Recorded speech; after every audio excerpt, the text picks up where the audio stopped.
Pour les délivrances de passeport à un animal, je vais d'abord vérifier que j'ai bien paramétré mon compte. Donc pour ça, je viens ici au niveau du catalogue, la liste des actes. Je vais vérifier que j'ai bien un acte qui corresponde à une délivrance passeport. Ici par exemple, moi j'ai quelque chose qui s'appelle passeport européen. Je vais ouvrir cet acte et ce passeport européen, alors je l'ai mis dans une catégorie consultation et surtout je suis venue ici préciser que je veux qu'à chaque fois que je délivre un acte passeport européen, je lis bien ici cet acte a un registre délivrance passeport. Ça va permettre d'enregistrer le numéro du passeport que je viens de saisir et que je viens de délivrer au client dans un registre de délivrance des passeports. Je vais enregistrer ici. Donc, je sais que mon passeport correspond. Donc, maintenant, je vais venir rechercher le nom d'un animal à qui je dois délivrer ce passeport. Voilà. Je vais créer une consultation, une visite. J'indique ici la délivrance de documents administratifs. Donc, j'ai ici créé le passeport pour mon animal.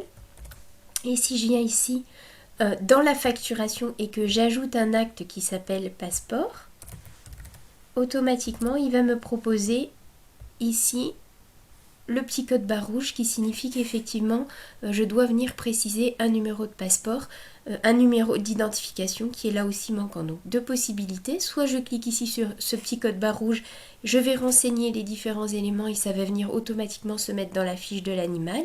Soit je passe par la fiche de l'animal. Donc là, c'est vraiment au choix. Je vais pouvoir ici donc saisir dans l'identification le numéro du passeport de l'animal. Voilà, ici je vais mettre, pourquoi pas, la date de délivrance qui est la date du jour.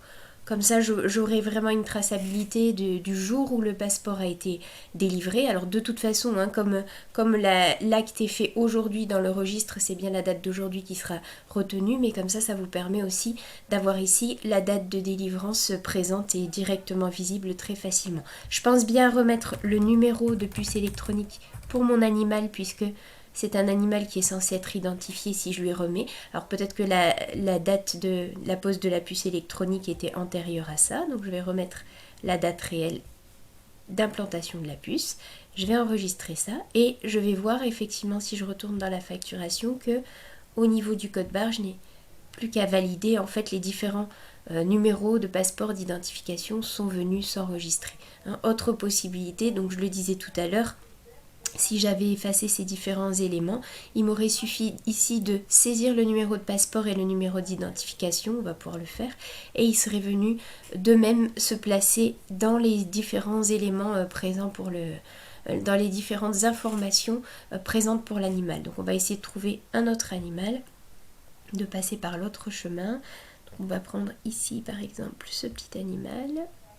Voilà, j'ai ici déjà un numéro d'identification, mais je vois qu'il n'y a pas de numéro de passeport. Donc je vais venir ici créer une consultation, même chose, hein, je suis toujours sur mon passeport. Ici je vais, ici en facturation, mettre un acte de facturation passeport. Et je vais décider cette fois de passer par le petit code barre rouge. Je vais indiquer les éléments qui sont manquants. Donc ici, numéro d'identification est bien présent, il existe déjà. Et je vais saisir ici le numéro du passeport que je suis en train de délivrer. Donc ici, j'ai la possibilité d'enregistrer. Et si je viens revoir dans les indications pour l'animal, modifier ici dans l'identification, j'ai bien le numéro de passeport qui est venu s'ajouter ici correctement. Donc j'enregistre. Et je vois bien que le numéro de passeport est présent sur la fiche animale.